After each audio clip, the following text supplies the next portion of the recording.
João 15, vamos ler o versículo 17.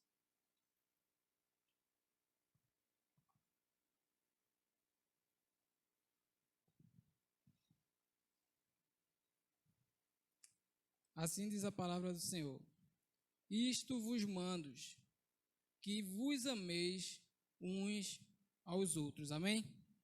Oremos. Senhor, nosso Deus, nosso Pai, queremos te agradecer, ó Deus, por mais essa noite aqui na tua santa casa, ó Senhor Deus, que a semelhança do salmista, ó Senhor Deus, possa ser uma verdade também em nossas vidas, ó Senhor Deus, onde nos alegramos, ó Senhor Deus, quando alguém diz, vamos à casa do Senhor. Ó Pai, e quando, ó Senhor Deus, sabemos que naquele dia de quinta-feira, de quarta-feira, de sábado, de domingo, vai ter culto, ó Senhor Deus, e vamos à tua casa de oração, para orar, ó Senhor Deus, por nossas vidas, por nossa igreja, ó Pai, por nossos parentes, familiares, ó Senhor Deus, pois cedemos, ó Senhor Deus, e necessitamos da tua presença, ó Pai, do teu amor que é derramado da nossa vida a cada dia, da tua graça, que é sobre cada um de nós, ó Senhor Deus, e nós te somos gratos, ó Pai, por tudo que o Senhor tem feito por cada um de nós, ó Pai.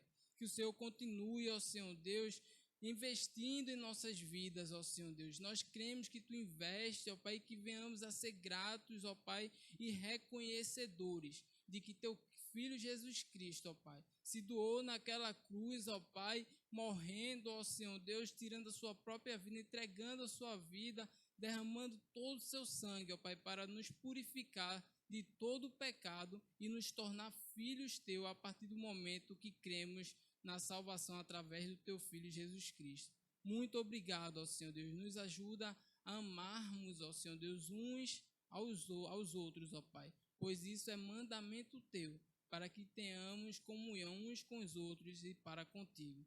No nome do Teu Filho Jesus Cristo. Amém. Bem, irmãos, como cada um de nós já sabemos, nesse mês de janeiro nós estamos trabalhando o tema comunhão.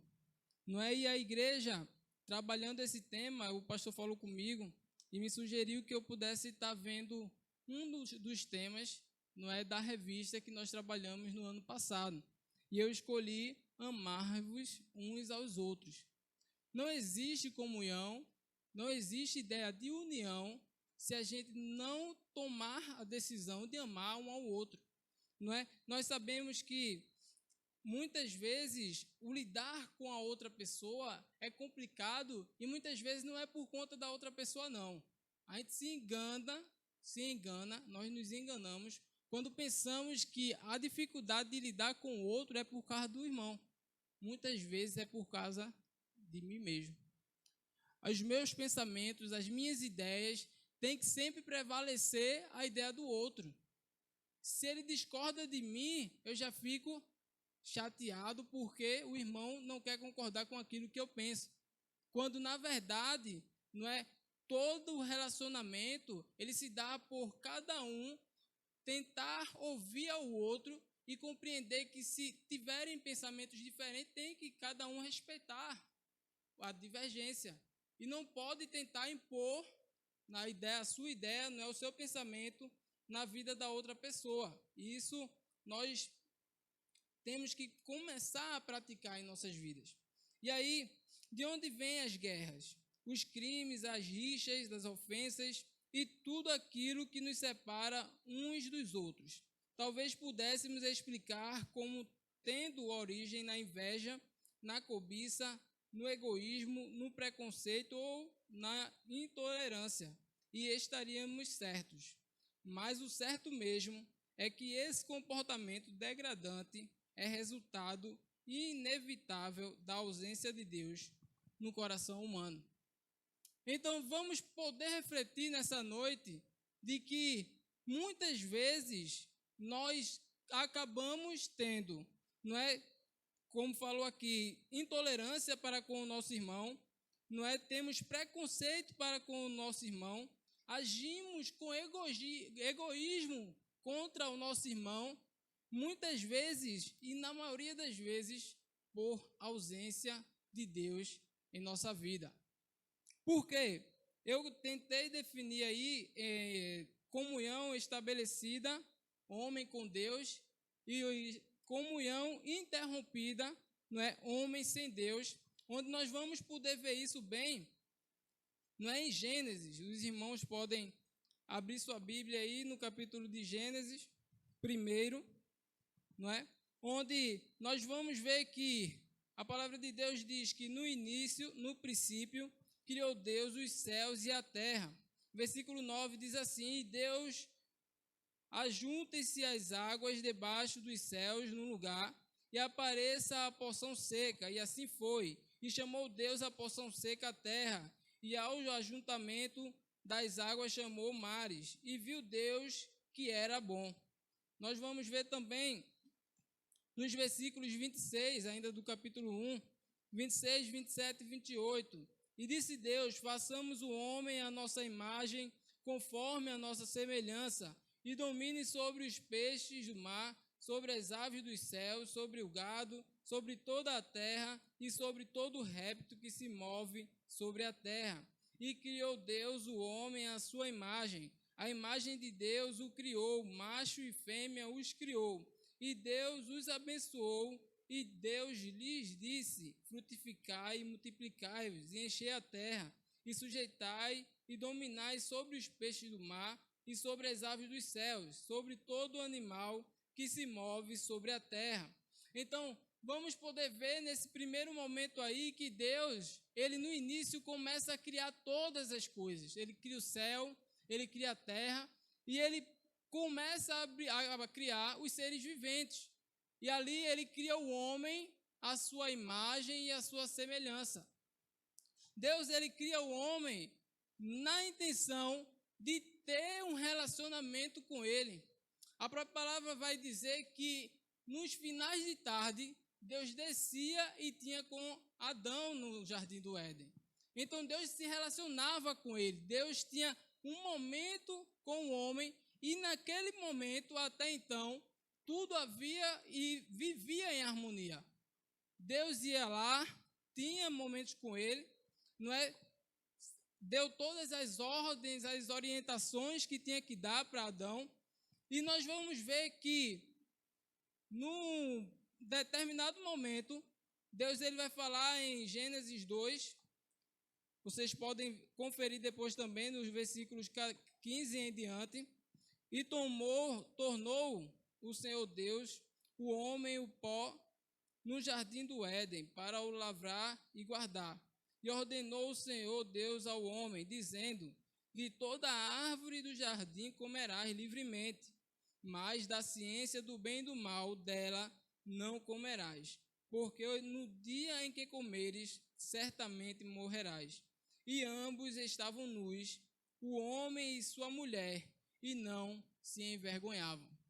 Então perceba que até nesse momento aqui havia a comunhão entre eles, Adão, Eva e Deus, não é? Eles haviam ali em todos os momentos o respeito para com a lei de Deus, o mandamento de Deus, que até aquele momento era: olha, vocês podem comer de tudo que há no jardim, menos da árvore do conhecimento do bem e do mal.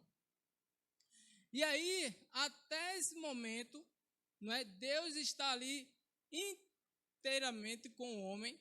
Há um relacionamento íntimo de Deus para com eles. Quando vamos ver que aqui diz no versículo 25 que ambos estavam nus e não se envergonhavam disso, no caso eles não tinham o conhecimento do pecado e até aquele momento ali se relacionavam com Deus de forma íntima, tinham intimidade com Deus. E aí a comunhão de Deus e o homem estava estabelecida até esse momento. E é onde vamos ver que o segredo da comunhão está na obediência a Deus.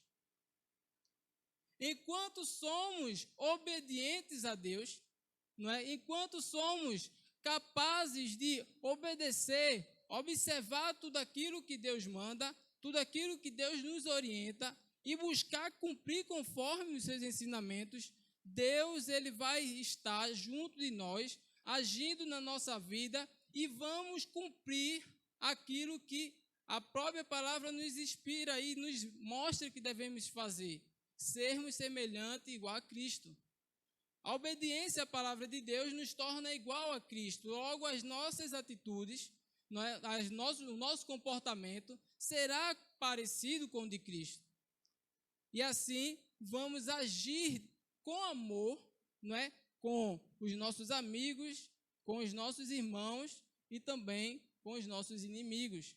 Porque assim Jesus Cristo instruiu. Ele nos instruiu a amar os nossos inimigos. Instruiu a amar aqueles que nos perseguem, abençoar aqueles que nos amaldiçoam. Então, se temos a capacidade de buscar a orientação que Deus nos dá através de sua palavra e praticar, nós vamos ter comunhão com o nosso irmão e também com Deus. Mas aí, a comunhão vem a ser interrompida. No momento em que, no capítulo 3, vamos ver que no versículo 1 em diante, diz: ora, a serpente era mais astuto de todos os animais selvagens que o Senhor Deus tinha feito. E ela perguntou à mulher: foi isto mesmo que Deus disse? Não comam de nenhum fruto das árvores do jardim? E percebam que nesse momento a serpente, ela não indica qual é a árvore que não pode se comer. Ela pergunta: foi isso mesmo? Deus disse que vocês não podem comer de nenhum fruto do jardim. E quem é que aponta qual jardim, qual fruto não pode se comer? Eva, não é? E aí ele vai dizer, ela respondeu, a mulher: podemos comer do fruto das árvores do jardim, mas Deus disse: não comam do fruto da árvore que está no meio do jardim, nem toquem nele, do contrário, vocês morrerão. Então vamos perceber que ela diz qual é a árvore que não pode se alimentar naquele momento, e aí a serpente vai usar de expertise para com ela e dizer: não, que conversa, vocês morrerão. Não, isso é conversa de Deus. Ele bem sabe que se vocês comerem da árvore da ciência, vocês se tornarão iguais a ele. E quem é que tinha esse pensamento? Quem é que tinha esse desejo de se tornar igual a Deus? Satanás. Ele tinha a tara de querer ser igual a Deus, ser poderoso assim como Deus era, e ele vai e joga sobre Eva o mesmo pensamento. Olha, não, ele está enganando vocês. Se vocês comerem do jardim, da árvore do conhecimento do bem e do mal, vocês se tornarão igual a ele. E Eva olha aquela árvore, acha atraente, ela era atraente, e participa daquilo que Deus não tinha permitido ela comer. E aí, além de ela comer, ela também passa para Adão. E Adão, ao invés de repreender, ao invés de ele dizer não porque Deus havia ordenado que não comesse, ele também vai e come. E aí percebemos a primeira desavença entre pessoas. Quando Deus vem até o jardim, como fazia todo final de tarde, para ter com eles, e ao ouvir que Deus estava se aproximando, eles se escondem. E aí quando Deus vai ao encontro dele, diz: Adão, e ele diz: Senhor, eu me escondi. Por que te escondeste? Ele disse: não, mas me escondi porque eu estou nu. Claro que Deus, ele não é surpreendido, até porque ele é detentor de todo o conhecimento, mas naquele momento, ele passa para Deus que se escondeu porque estava nu, e Deus diz: gente, como assim? Quem te disse que estava nu? E naquele momento, Deus questiona ele porque eles pecaram contra Deus, e Adão, a primeira coisa que faz foi a mulher que tu me deste. Foi a mulher que tu me deste que me fez pecar contra o Senhor. E aí quando vai até Eva, não, foi a serpente. E aí um joga para o outro, ao invés de se responsabilizarem, tomarem realmente a culpa de que não, quem pecou fui eu, Senhor, me perdoa, eu pequei contra ti. Não, joga a culpa no outro. E muitas vezes agimos também assim com o nosso irmão. Na igreja agimos assim também na nossa casa, não é, com nossos irmãos, com nossos pais, filhos, onde nós somos aquele que ou permitiu chegar a determinado ponto para acontecer algo, não é, que desestruturou a família, ou nós fomos os causadores diretos, e quando é na hora de resolver a situação, você, ao invés de tomar a situação para você, assumir e dizer, não, realmente eu errei. E devemos sentar aqui, nós como cristãos, devemos orar para que Deus nos ajude a resolver essa situação. E ao contrário disso, muitas vezes nós jogamos a culpa para o nosso irmão. Isso não é o nosso papel. Nosso papel é amar, o nosso papel é ter zelo para com o outro. E buscarmos, nas nossas limitações, viver em comunhão, viver em harmonia, viver no amor que Cristo nos ensinou a amar. Amar o nosso diferente. E aí nós vamos para João novamente, no capítulo 15, do versículo 9 ao versículo 15, onde nós vamos poder, através dessa leitura, extrair algumas verdades. João 15, e agora os irmãos vão ver que tem aí. Ali foi um erro de digitação, aí foi uma pegadinha. Para ver se os irmãos estavam atentos mesmo.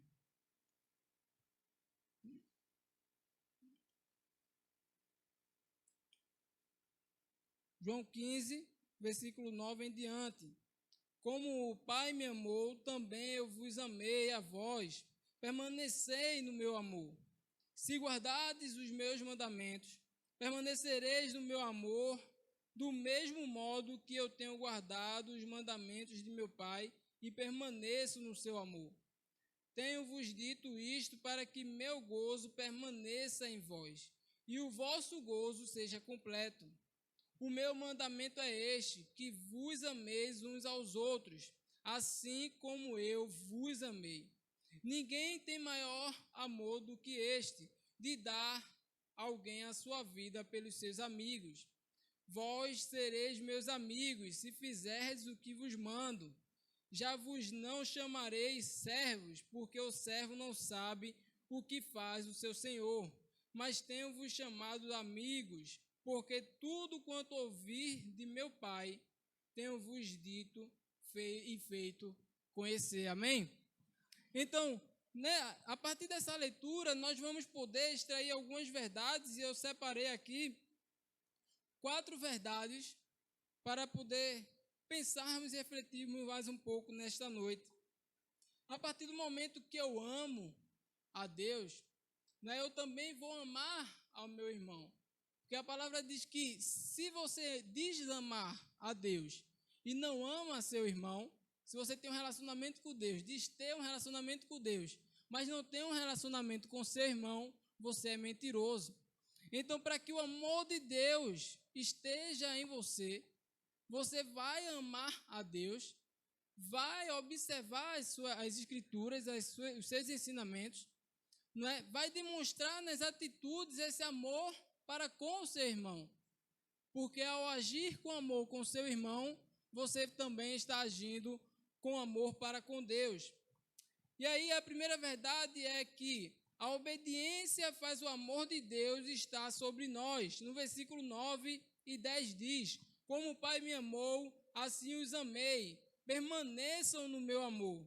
Se vocês obedecerem aos meus mandamentos, permanecerão no meu amor, assim como tenho obedecido aos mandamentos de meu Pai, e em seu amor permaneço.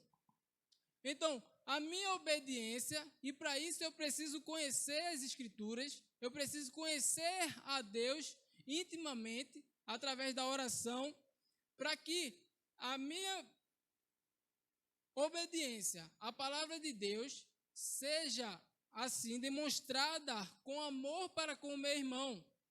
Onde, ao fazer isso, o amor de Deus permanece em nós. Porque o próprio Jesus Cristo aqui está falando. Ele diz, eu permaneço no meu Pai. O seu amor permanece em mim. E para que o meu amor permaneça em vocês, vocês têm que amar o seu irmão. E a partir do momento que nós amamos uns aos outros, participamos, não é, de todas as atividades, de todo alguma programação que venha a ser, tanto isso eu falo agindo na igreja, como também na sociedade. Porque o nosso irmão, aqui nós somos irmãos em Cristo, mas temos irmãos semelhantes. E no trabalho você tem que agir com amor ao respeitar o seu patrão, como também você tem que agir com amor ao respeitar o colaborador que é companheiro seu de trabalho. Na sua casa você tem que amar e respeitar o seu marido, não é, como também você tem que amar e respeitar ao seu filho e a sua filha. Mesma coisa na sociedade, a nossa vizinhança, nós temos que amar e respeitar.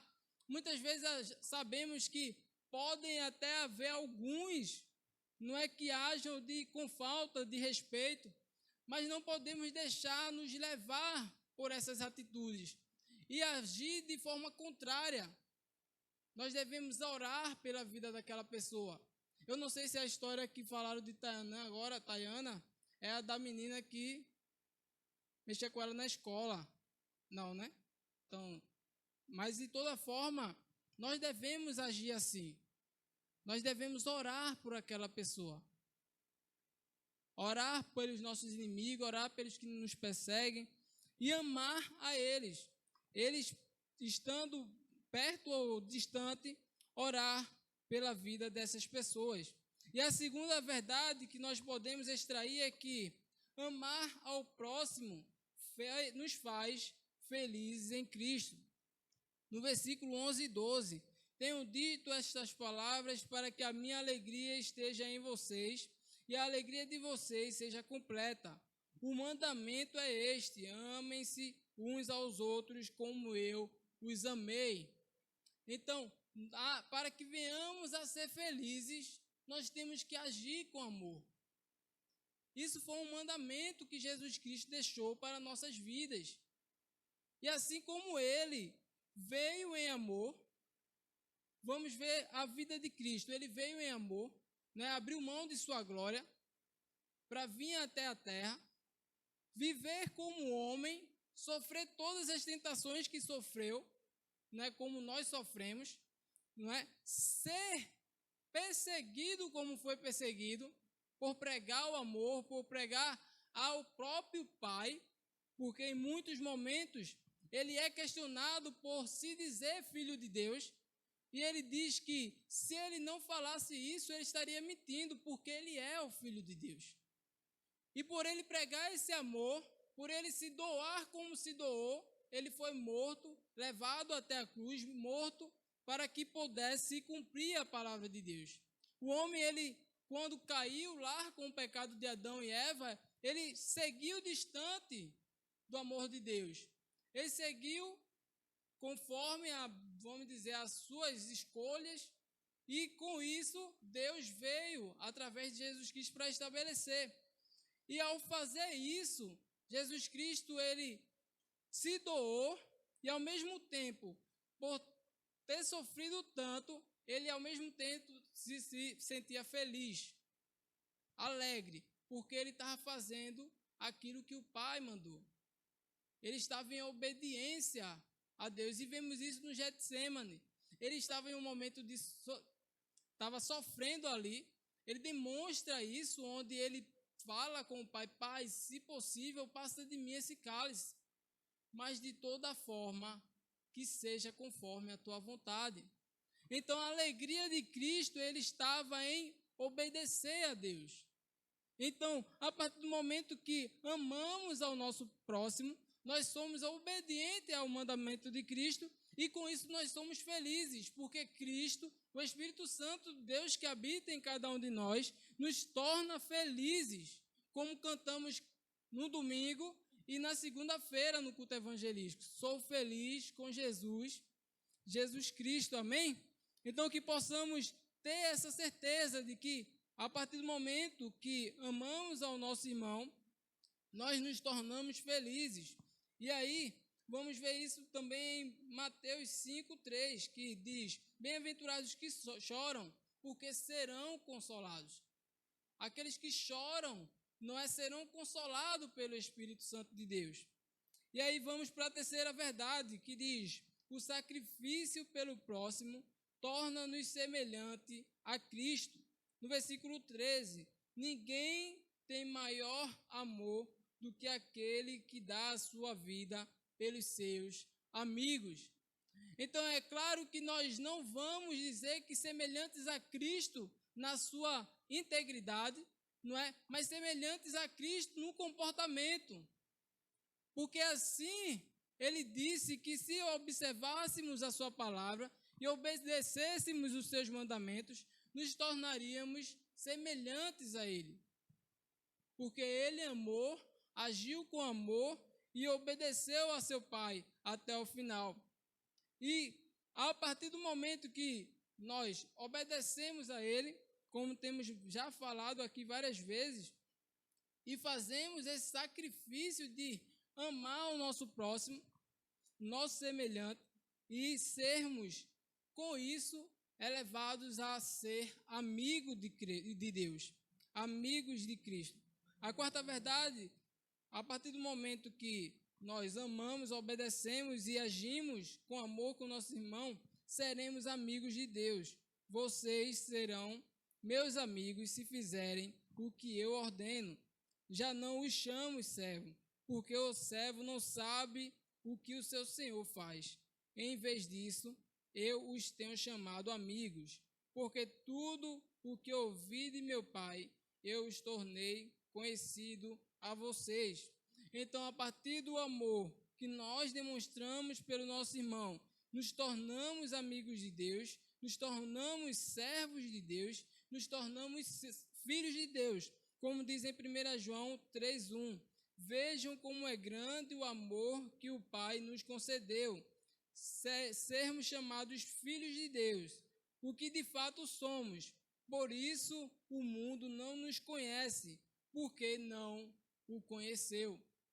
Então, quando agimos assim como Cristo agiu, todos ficarão surpreendidos, porque não vão compreender tamanho amor que estamos demonstrando pelo próximo. Então, quando agimos com esse amor, o mundo fica perplexo, porque eles não conseguem compreender como que essa pessoa pode demonstrar tamanho amor. Naquele ataque que teve à escola, teve um exemplo muito grande disso. Não é? Ao aquele rapaz entrar na escola, não é? Atentar contra a vida de alguns adolescentes e ferir alguns outros, não é? Ali naquele mesmo dia, o pai de um disse: eu sou grato a Deus pelo tempo que tive com ele de vida. E isso falando numa seriedade e tranquilidade que qualquer homem natural não pode passar, se não houver a presença do Espírito Santo de Deus na sua vida. Então, naquele momento ali, ele disse que ele passou para todas as pessoas de que, sim, eu estou triste porque meu filho morreu, sim, eu estou triste porque essa pessoa fez tamanha maldade, não só com o meu filho, mas como filho de outros pais que estavam ali também. Mas ainda assim, eu tenho capacidade, não por minhas forças, mas pela força do Espírito Santo de Deus, que habita em mim, para perdoá-lo e ser grato a Deus, não jogar a culpa em Deus, ser grato a Deus pelo tempo que eu pude viver com o meu filho. Então, que possamos buscar no Senhor essa mesma maturidade, esse mesmo comportamento, onde, ao observar o amor de Cristo para com cada um de nós, nós também venhamos a agir da mesma forma para com o nosso próximo, amando a Ele, respeitando a Ele, para que assim vivamos em comunhão. E isso muito em nossa igreja, né? Graças a Deus nós temos vivido um momento assim. Pelo menos eu sinto que a nossa igreja tem muitos irmãos e que um cuida do outro, como Jairo, e muitas vezes nas nossas reuniões, aqui do louvor, né, em momento de oração, fala, quando eu estou preocupado com Aquiles e orando pela vida dele, Aquiles está orando pela vida do irmão Elias, preocupado com o irmão Elias, e o irmão Elias está preocupado com a irmã Fabiana está preocupada com a irmã Margarete, e um preocupado com o outro em oração.